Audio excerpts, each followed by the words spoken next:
As the August 1st anniversary of the founding of the People's Liberation Army approaches, the country's army has shown how much its military capacity has grown and how committed it is to helping maintain world peace. With the first aircraft carrier, the Liaoning, and the first overseas military base in Djibouti, China's military reform is deepening and people worldwide are witnessing China's peaceful rise. Today, July the 30th, China held a military parade at Zhurihe training base in China's Inner Mongolia Autonomous Region. And President Xi Jinping, chairman of the Central Military Commission, inspected the troops and delivered a speech reflecting on the anniversary. To discuss these issues and more, I'm very glad to be joined in the studio by Professor Zhurihe from the National Defense University of the People's Liberation Army. We will also talk to Professor Victoria Panova from the Far Eastern Federal University in Vladivostok via satellite. That's our topic. This is Dialogue. I'm Pando. Before we get started, let's take a look at this. Appearing in 36 formations with a military rally with 12,000 personnel, 129 aircraft and 571 ground armaments. This is the first time that China has commemorated Army Day, which falls on August the 1st, with a military parade since the founding of New China in 1949. 41 helicopters flew in two formations, one representing the Chinese characters Ba-yi, referring to the August the 1st, and another as number 90, referring to the 90th PLA anniversary. They were followed by vehicles on the ground carrying three flags, that of the Communist Party of China, the state, and the military. It was also the first time that Xi Jinping, who is General Secretary of the Central Committee of the Communist Party of China, as well as Chairman of the Central Military Commission, inspected such a massive parade staged in the field.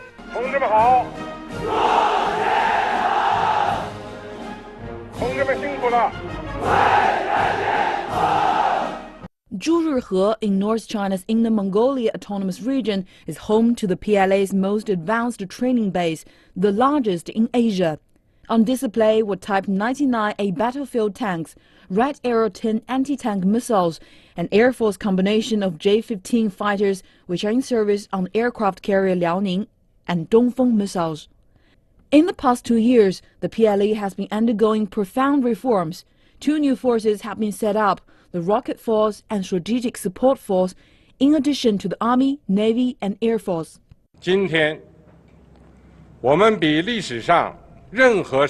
Today, we are closer to the goal of the great rejuvenation of the Chinese nation than any other time in history, and we need to build a strong people's military more than any other time in history. The parade ended with a nuclear missile formation.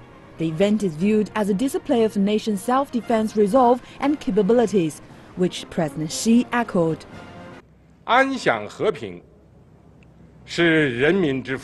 Being able to enjoy peace is a blessing for the people, and it is the responsibility of the PLA to protect it.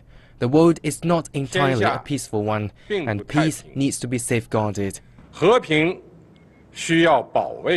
This also shows that PLA has been doing to shape an armed force of conviction, loyalty and capability. Readiness for the battlefield gives the military what it needs to win peace in a conflict world. Well, Professor, that was indeed a grand military parade, but I'd like to start with Chairman Xi Jinping of the Central Military Commission's keynote speech at this military parade. In that speech, he said the Chinese military is fully confident and capable of safeguarding national security, sovereignty and territorial integrity, and of defeating any offenders. What's the key message here? Okay, this is, as far as I know, this is a large-scale, military parade in a combat training base ever held in the PLA's history. And you noted that President Xi Jinping even well in training and combating uniforms rather than normal suit. And the most important signal he sent out to the world is that both to our public and the international media, I think, are quite clear.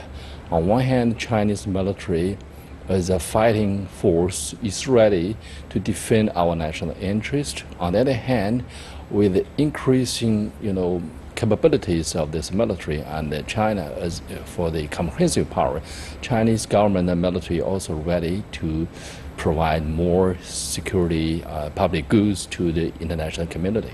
And the official newspaper of the ruling Communist Party of China, the People's Daily, right after this grand military parade in North China, it said very simply, the key word for this time's military parade is real combat. How does that relate to China's nowadays national defense policy? I think why President Xi Jinping re-emphasized again and again, we have to have a combating troops. I think we have to understand this, given the background that in the past 3 more decades, this military has never engaged in a war fighting and combating over there. And more of the times, people are quite familiar with other terms like peaceful development or peaceful rise. And there's a misunderstanding about this kind of policy that she's about peaceful development, so maybe we're not necessary to fight. Even some people in the military have this kind of understanding. And to the international community, even some potential adversaries, they also think, okay, since China declared and committed to the world, peaceful development, so they will never fight, even maybe we have provocative actions against them. So that kind of misunderstanding will lead to kind of miscalculation and what do you mean by provocations. Provocative actions? Have you seen any provocative actions taking place? Oh, yeah, in the years before, like in Huangyan Island in South China Sea, I think the then Philippine government sent the Coast Guard to disturb our fishermen, and this violated our declaration of conduct we signed together. And some people say they try to test the will of the military of China or the people, the government of China. So they bet Chinese people will say just protest and then do nothing. So I'd like you to elaborate on that, you cannot just take peace for granted. Do you mean that peace is actually fought and it's earned?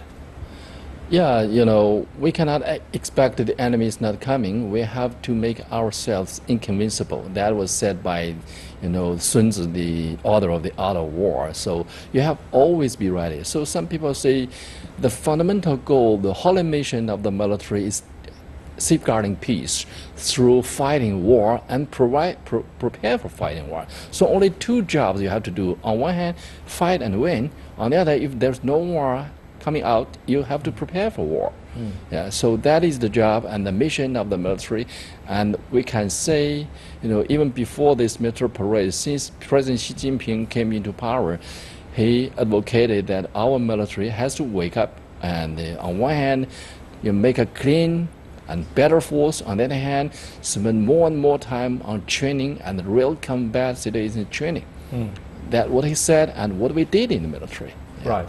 But we take a look back at the past 5 years, we can see that the Chinese military has been undergoing tremendous reform. One example is the downsizing of the military. How does that relate to modernization? Does size no longer matter anymore to modern warfare? Yeah, this kind of round of reform is a continuation of the military reforms we have ever had since the opening up and the reform policy.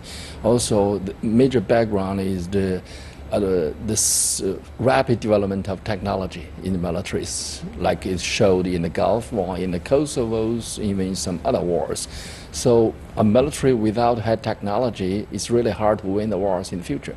So we have the decision to have this round of this, we call it a large-scale reform, both from hardware and software. And within 5 years, we will totally finish and accomplish the goals. And this is really a daunting task. Normally in this scale of kind of military reform, it will take longer time.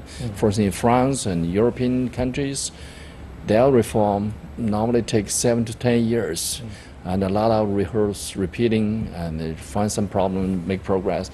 We also think, but we will do it in a shorter time. Within 5 years, totally meet the goal. It's not an easy job, but as far as I know, 3 years passed. We have done an excellent job. And all the orders issued by President Xi Jinping referred to the reform has been done. And it's more important, it's not only the downsizing or the restructuring. The level of moral level and war fighting spirit of the troops are improved greatly. I'd like you to elaborate on the restructuring a little bit more. It's now China has these theaters rather than the earlier so-called command zones. What's the difference here? Okay, in the past we have 7, we call the military region. Now we have theater command, 5 theater command. The 7 of the military regions, their main job is defend, and the borderlines on the areas they deployed. And also the mission of the commanders, not only for prepare for war or operations, and they spend a lot of time for administration of the troops, management of the troops. Now with the new system introduced, the theater command, they will focus, their main job is focused on preparing and training the troops and preparing for war fightings. They have to analyze the possibility of enemies' threats and designing, possible scenarios of combat. And so they have the training, normal training and administration will give to the different services. So I think these are big differences. And the other difference is these are joint command. Yeah, Army, Navy, Air Force. If you notice that the chief and the deputies are coming from different services. So these journeys will improve the comprehensive power of military command. Thank you very much, Professor. We'll continue this in a short while. You're watching Dialogue on CGTN. Stay with us.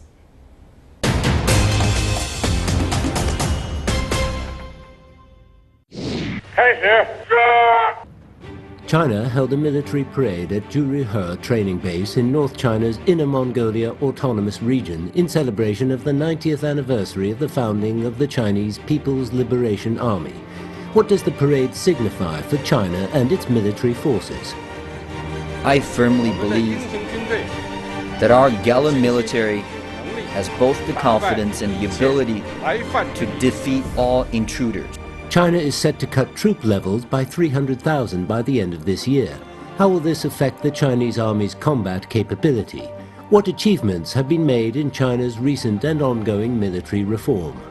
China is playing a more active role in international military cooperation and deepening defense and security ties with other countries. To what extent is China contributing to peace in the region and beyond? And how could other countries' military development help China's military modernization? China's peacekeeping forces have been helping to cope with conflict, disaster and disease throughout the world for many years now. In which areas is China prominent, and are there any new missions the country should take on?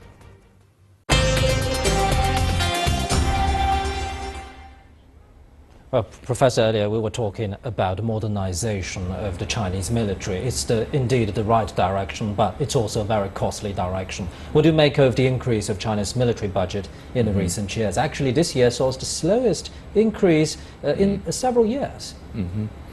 We used to have a strategy or policy called the military has to be patient, and for 20 years, from 1980 to late 1990s. Only after 1990s we start to increase the military budget, even with a double-digit growth rate. But recently we get down, 6% around that. I think there are many factors to determine how much money you spend in the military, and the baseline is to meet the needs of your national defense. I think this proportionate of increase is appropriate. And generally speaking, we still have a room to improve because the world average is much higher than ours. Ours, the budget is only 1.3% around of GDP. And if you compare with the US, maybe they have 3% more. And the NATO members is going to be 2% of GDP. So we still have room to improve. But if we do it or not, it will be determined by the needs. Nowadays, I think it's fine for equipment maintenance and for trainings, whatever. So. Right, and China is now the world's second largest economy. It's also a permanent member of the UN Security Council. So the Chinese military is now increasingly playing an important role on the world stage. And for more on that, now I'd like to cross live to Professor Victoria Panova from the Far Eastern Federal University in Vladivostok. Well, Professor, we know that China and Russia have just conducted a joint naval exercise in the Baltic Sea, which is the very first time for the Chinese Navy. What do you think is the key message here?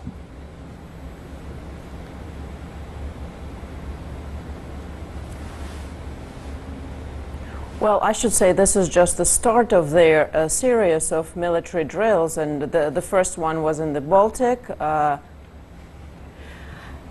And the next ones will be held here in the Far East, in the Sea of Japan and Okhotsk Sea in September and by the early October.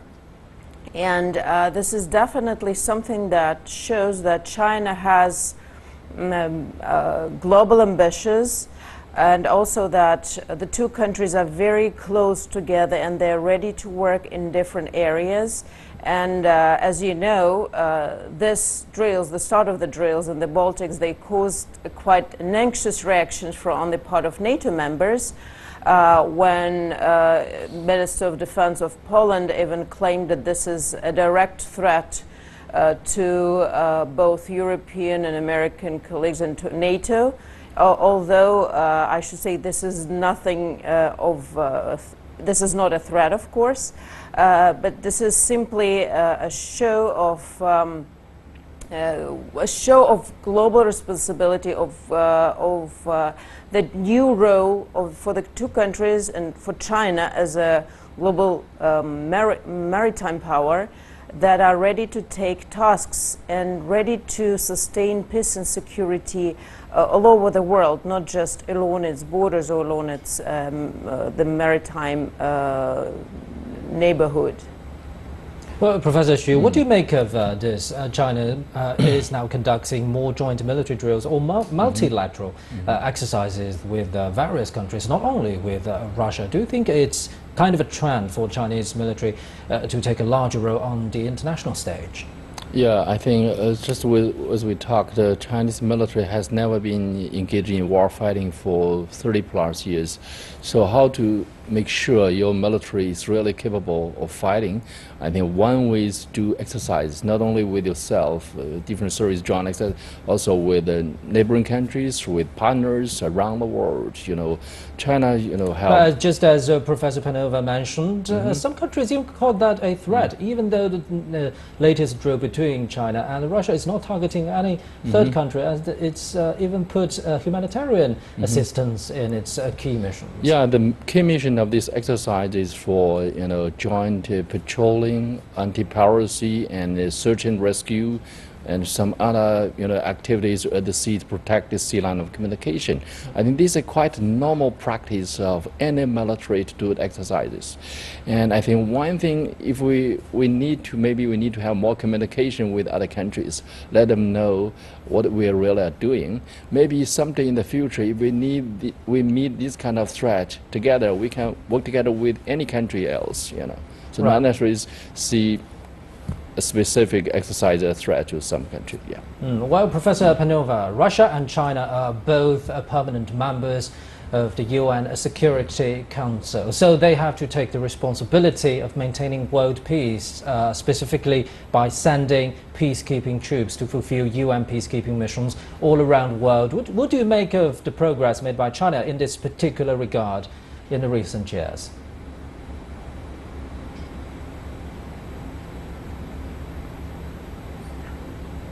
Well, in addition to what you've mentioned, the UN peacekeeping missions, and both countries are contributing to it, and their troops are part of their UN military peacekeeping force. But extra activities that China has been taking recently do include something like anti-piracy activities, and as you all know, China has been quite active in Aden since 2009, and from what we know, your country now has foreign base, infrastructure base in Djibouti. So it is also something which would help Chinese military, Chinese Navy to sustain and to sustain itself during operations in order to fight against pirates, international pirates. We do remember its activities and the sending of ships to the Mediterranean Sea during it was 2015, I believe, right, with the growth of Syrian operation. So I think there is a growing number where China can contribute together with Russia, together with other countries, to working against global challenges and to make the whole world safer. Well, talking about that, Professor Panova, Russia's defense ministry on Saturday announced the start of the International Army Games 2017 in that country. And games will be held across 5 countries this year, including for the first time in China. How important do you see this as a platform for military cooperation?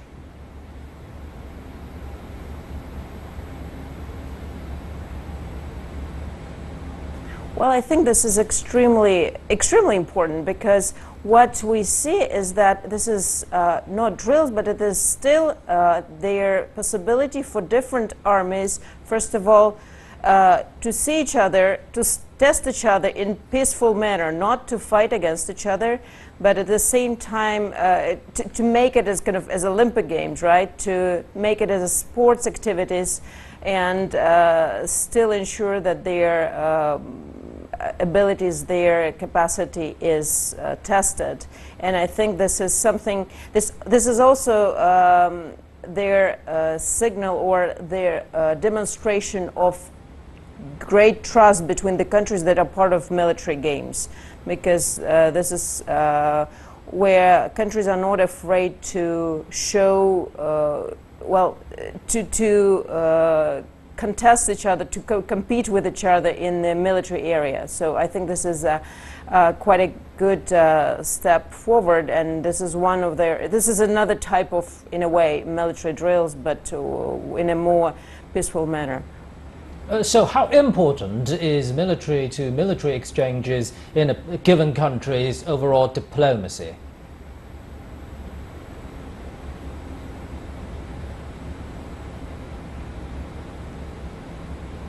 Well, if we talk about exchanges, I believe this is, for our 2 countries, this is of utmost importance. We remember that although both of our countries are not striving for their official, formal military alliance, we see our relations as a new form of partnership. They're something that other countries have to, should follow, because this is a new way of, a new level of friendly, of close relationship between the countries.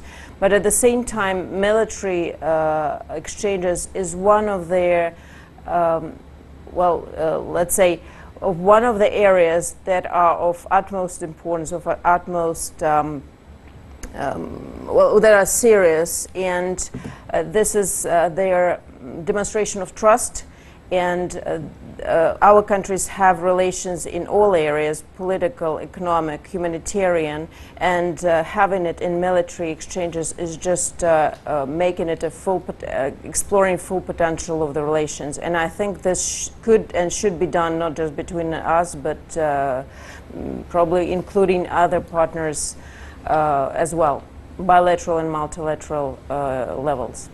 Thank you very much, Professor Victoria Panova from the Far Eastern Federal University in Vladivostok, Russia. So Professor Panova mentioned several very good points there. I'd like to ask your opinion on this military base in Djibouti. What's the key function of that base? Some say it's a supply base for Chinese Navy conducting global peacekeeping missions, but some are saying that it is actually a military base, or maybe a sign of China's global ambitions. Yeah, there are different interpretations of this, the coming bases, we already started to function, to have functioning now. And it's mainly, we call it a logistic supply station rather than a military base. At least up now, we can see it's not a comprehensive military base and build up according to following the treaties with like alliance treaties. Like U.S. has a lot of military base in Japan, in South Korea, and their base is a kind of show of the relationship of military alliance. Actually, absolutely, we are not military alliance with Djibouti. Just so the main reason we have that is to resolve the difficulties for our militaries, especially the navies, who have the missions in the coast of Gulf of Aden, which is a shining example of it's really costly. It's really difficult, very long distance to have supplies. And it's a common practice for navies all around the world to setting up logistical supply stations. If you notice, every time when there is a destroyer, there's a frigate, we have to have a supply ships. It's much bigger ships go with them. And some of the countries like Germans, UK, US, France and US, they have base, or they not necessarily to have a supply ships. So it's really very convenient for the supplies and the maintenance. At the same time, they can give some support to local people. I think we will have some doctors over there. They can help people in the Medicare. And also, I think if we talk about maritime interests, we know that China is now actively implementing the Belt and Road Initiative, and many countries are very interested or very active in participating in this grand design. So do you think the Chinese Navy's role will gradually change due to the global implementation of this design? Yes, safeguarding or protecting the security of the Belt and Road Initiative is really a very important problem now we are facing. But don't forget that the Belt and Road is a concept or initiative put forward by China, but it will be implemented jointly with other countries. So the best bet to protect security over there is not simply by sending your gunboat over there. It's work together with the local countries and even the international community in the framework of UN, framework of regional mechanisms. I think that's the best way. But anyway, Chinese military has to be ready for the worst scenarios if something happened. For instance, at least for non-combatant rescues, if we have a supply station over there, there'll be more convenient. And if we really call upon, by the government to defend our interest, whatever means we need to have. And this also leads to another very crucial question, an ever opening up Chinese military to the world. How important is military-to-military exchanges in building up military trust or strategic trust between two or multilateral countries? This is a very great question, and I think this really even more important for the Chinese military, more important than have a base over there or overseas, because the Chinese military is more or less is a closed military in the past, although we are speeding up our opening up, but still a long way to go. Most of the countries, they don't know Chinese military. You think it's the right way to go? Yeah, it's right. Thank you very much, Professor Zhurihe from the National Defense University of the People's Liberation Army. That's it for this edition of Dialogue on CGTN. I'm Pan Deng in Beijing. Bye-bye.